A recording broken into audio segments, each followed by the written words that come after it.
Hello everyone, good evening. কেমন আছো তোমরা সবাই? আশা করি সবাই খুব ভালো আছো, আর আমরাও ভালো আছি। আমার আরও একটি নতুন ভ্লগে আপনাদের সবাইকে স্বাগত জানাই। সন্ধ্যার সময় আর সন্ধ্যাবেলায় বিকেলবেলাকার সমস্ত কাজ কমপ্লিট করে এই যে সময়টা, এটা হচ্ছে ঠিক ওই 5:20 থেকে 5টা, 5:30 মতো।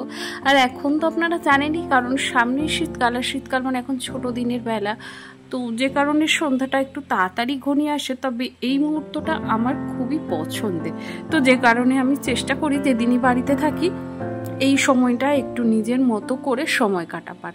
আর ছাদে গিয়ে বা যেখান থেকে আমি সূর্যাস্তটা দেখতে পারবো, যে সূর্যের ওই যে যাওয়ার সময়টা, মানে একটা গোধূলি আলো থাকে আকাশের চারিদিকটা, সেই রকম যে সময়টা যেখানে দাঁড়িয়ে আমি দেখতে পারবো, তো সেই জায়গাটা দাঁড়িয়ে নিজের সাথে ওই সময়টাকে খুব ভালো করে কাটানোর চেষ্টা করি। আর এতে নিজে অনেকটা বেশ মানে ভালো বোধ করি নিজের মধ্যে। নিজেকে আসলে কি বলুন তো, আমার মনে হয় নিজেকে ভালো রাখা সবার আগে উচিত। যে বিষয়টা আপনার ভালো লাগবে, সারাদিনে অন্তত একবার হলেও সেই বিষয়টা আপনি করুন, তাতে করে দেখবেন নিজের এনার্জি অনেকটা পাওয়া যায়। আর সন্ধ্যেবেলাকার বেশ কিছু অভ্যাস যেগুলি আমাদের কিন্তু অনেকটা হেল্প করে সারা দিনটা কিভাবে ভালো রাখবেন, সারা সপ্তাহটা কিভাবে নিজেকে মোটিভেট রাখবেন। বেশ কিছুদিন ধরে আপনাদের সাথে কিন্তু ভয়েস ছাড়া ভিডিও দিচ্ছিলাম, তবে অনেকেই বলেছেন ভিডিও করতে ভয়েস কেন দিচ্ছ না দিদিভাই, আসলে ভুলে গেছো? না গো, ভুলিনি। তবে ব্যাপারটা হচ্ছে আমার কিছুদিন ধরে দাঁতের ভীষণ সমস্যায় ভুগছিলাম, তো দাঁত তোলা হয়েছিল। আর আপনারা তো জানেনই দাঁত তোলার দিন 2-1 দিন আর কি কথা বলা যায় না। আর এমনিতেও আমার একটা ইচ্ছে ছিল, যেটা হচ্ছে আমি একটু সাইলেন্ট ভ্লগ দেখলাম, যে 2 দিন আমার চ্যানেলে আমি সাইলেন্ট ভ্লগ দিলে আপনাদের রিয়াকশানটা ঠিক কীরকম হয়। আসলে আপনাদের মধ্যে অনেকেই রিয়াকশানটা দেখিয়েছেন, আবার অনেকে মানে যেরকমটা রেগুলার ভিউজ আমার হয় সেরকমটাই হয়েছে। তো যাই হোক, খুব ভালো লাগলো। তবে ইচ্ছে আছে ভবিষ্যতে এরকম সাইলেন্ট ভ্লগ করার। তো যাই হোক, এদিকে এই দেখুন সন্ধ্যাবেলাকার বেশ কিছু কাজের চাপ, যেগুলি আমি দিনের বেলায় করে উঠতে পারি না, যে কাজটা আমি কিন্তু সন্ধ্যাবেলাতেই করে থাকি। আসলে সন্ধ্যাবেলায় মনে হয় এই কাজগুলি যদি করা হয় তাহলে সারা দিনটা অনেকটা চাপ মুক্ত থাকি। আর আমার মতো যারা একটু গোছানো গাছানো, পরিপাটি, পরিষ্কার পরিচ্ছন্ন ঘর বাড়ি দেখতে পছন্দ করেন, তারা মনে হয় এই সময়টা একেবারে একদম মানে কি বলবো, মনের মতো একটা সময়, যে সময়টা আমি সুন্দর করে ঘরদোর গুছিয়ে ফেলতে পারি আর অনেকটা কাজের চাপ কিন্তু কমিয়ে দিতে পারি।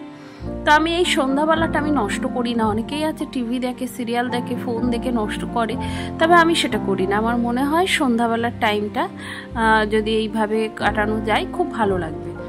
তো এই তো এখানে বইগুলো গোছাতে গোছাতে সোনার একটা ছোটোবেলাকার একটা জিনিস দেখতে পেলাম, মানে এই যে এই ড্রয়িং বুকটা। তো এখানে বেশ কিছু ড্রয়িংও করেছিল, অনেক ছোটোতে করেছিল, তো সেটাই আমি যত্ন করে রেখেছিলাম। আর দেখতে দেখতে মনে হলো যে মেয়েটা আমার কত বড় হয়ে গেল।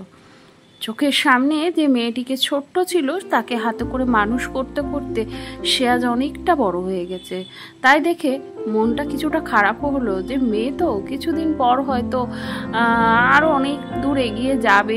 যে সময় একটা সময় এসে যাবে, মেয়েদের ইচ্ছে করলেও কিন্তু আমরা নিজেদের কাছে ধরে রাখতে পারি না, তাই না? তো সেই সময়টা আস্তে আস্তে চলে আসছে। আর যে সময়টা দেখে আমার মনটা খুব খারাপ করছে, যে মেয়েটা আমার আস্তে আস্তে বড় হয়ে যাচ্ছে, আর তাকে ঠিক করে ঠিকঠাক লালন পালন করে সবটাই করতে হবে, কিন্তু নিজেদের কোনো অধিকার থাকবে না। এমন একটা সময় থাকবে যে সময়টা আমি হয়তো চাইলেও আমি আর আমার কাছে ধরে রাখতে পারবো না। তো যাই হোক, আমিও একটা মেয়ে, আপনিও একজন মেয়ে ছিলেন, আর অনেকেই আমাদের মায়েরাও এক জায়গায় এসে মেয়েদের হওয়া হয়তো এটাই ভাগ্য আর কি, যে মেয়েদের একসাথে দুটো করে সংসার সামলাতে হয়। এক তো মেয়ের মায়ের বাড়ি, এক হচ্ছে শ্বশুর বাড়ি।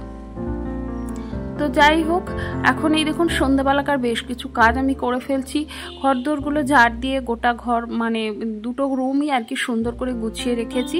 আর এরপরে এই যে এখানে ছোটোখাটো যে সমস্ত বোতল টোতলগুলো এদিক ওদিক আছে, দুপুরবেলাতে বেশ কিছু মানে গতকালকে বলতে পারেন, আজ দুপুরে না, গতকালকে কিছু কন্টেনার খালি হয়ে গেছিলো, সেগুলো আমি ধুয়ে পরিষ্কার করে রেখেছিলাম। কারণ আপনাদের তো আমি প্রায় শেয়ার করি যে আমি একবারে কোনো কাজ করি না, আমি একটু একটু করে প্রত্যেক দিন কাজগুলিকে ভাগ করে নিই। এতে করে আমাকে সমস্যায় পড়তে হয় না। একা হাতে কাজ করতে গেলে না, একসাথে সব প্রেশার পড়লে তখন দেখবেন কাজগুলো এলোমেলো হয়ে যায়, আর কাজ করতে করতে একটা বিরক্তি এসে যায়। তাই আমি আমার কাজগুলিকে আমি এইভাবে গুছিয়ে নিই। আর এই কাজগুলি আমি সন্ধ্যাবেলায় করে থাকি, যেমন এই কন্টেনার পরিষ্কার বলুন, কিচেন ক্লিনিং বলুন, এগুলি এই সময়টাই আমি করে থাকি। আগামী দিনগুলিতে আপনাদের সাথে অবশ্যই শেয়ার করব যে আমি কিভাবে সমস্ত কিছু আমার বাড়িঘর মেনটেন করি। যদিও আমার বাড়িঘরে সেরকম আকর্ষণীয় কিছু নেই, তবেও যার কাছে যা আছে, যতটুকু আছে, বা যার যেরকম বাসস্থান আমার মনে হয় সেটাই তার কাছে সব থেকে মূল্যবান। তাই আমার কাছেও আমার এই সংসারটা ভীষণ মূল্যবান, ভীষণ শখের আর খুব ভালোবাসার একটা জায়গা, যেখানে এখানে প্রথম থেকেই কিন্তু এরকম ছিল না। আজ অনেক বছর পর এই সমস্ত দেখতে পাচ্ছেন, ঘর বাড়ি সমস্ত কিছু অনেক ধৈর্য ধরে থাকার পর হয়েছে। আর এই তো কথা বলতে বলতে অনেকটা রাতও হয়ে গেছে। সন্ধ্যাবেলায় বেশ কিছু কাজ ছিল, সেগুলো করেছি। আর এটা হচ্ছে আমার সোনার শিক্ষক দিবসের একটা খাওয়া আর কি। তো ওই যে ম্যামের বাড়ির থেকে আর কি প্যাকিং করে আর কি দিয়ে দিয়েছিল, তো বিরিয়ানি, এটা হচ্ছে চিকেন বিরিয়ানি। তো ওই যে এখানে ওকে খেতে দিয়ে দিয়েছি, ওকে এই মাত্রই ম্যামের বাড়ি থেকে আনলাম, আর তারপরে এই তো এখানে খেতে বসিয়ে দিয়েছি। আর এরপরে নিজেরাও খাওয়া দাওয়া করে নিয়েছি। তো নিজেদের ওবেলায় আজকে যদিও সানডে, তো দুপুরবেলায় একটু মাংস তো করেছিলাম, তো সেই মাংসটাই ছিল। আর সাথে একটু আলু সেদ্ধ দিয়েছিলাম এবেলায়। ওবেলায় অবশ্য অনেক কিছুই ছিল, এবেলায় আর কিছুই ছিল না, একটু আলু সেদ্ধ দিয়েছিলাম আর মায়ের মাছ। তো এই দিয়েই আমরা খাওয়া দাওয়া করে নিয়েছি। আর সবাই সবার কাজে ব্যস্ত হয়ে গেছে, মানে এখন যেটুকু কাজ থাকে।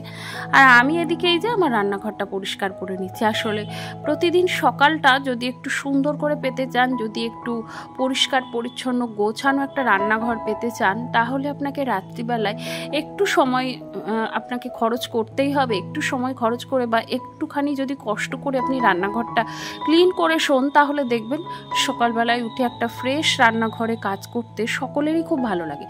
তাই আমিও এটা করে থাকি, আর আশা করছি আপনাদেরও ভালো লাগবে। তো যাই হোক, আমার আজকের ভিডিওটি আপনাদের কেমন লাগলো অবশ্যই কিন্তু কমেন্ট করে জানাতে ভুলবেন না। যদি কোথাও ভালো লেগে গিয়ে থাকে প্লিজ একটি লাইক করে দেবেন। আর আপনি যদি আমার চ্যানেলে নতুন হয়ে থাকেন, চাইলে চ্যানেলটিকে সাবস্ক্রাইব করে পাশে থাকতে পারেন। আর যারা যারা অলরেডি করে ফেলেছেন তাদেরকে অসংখ্য ধন্যবাদ। তা চলুন, আজকের ভিডিওটি আমি এখানেই শেষ করছি। আবারও দেখা করব নতুন ভিডিওর সাথে। তাহলে সবাই খুব ভালো থাকবেন, সুস্থ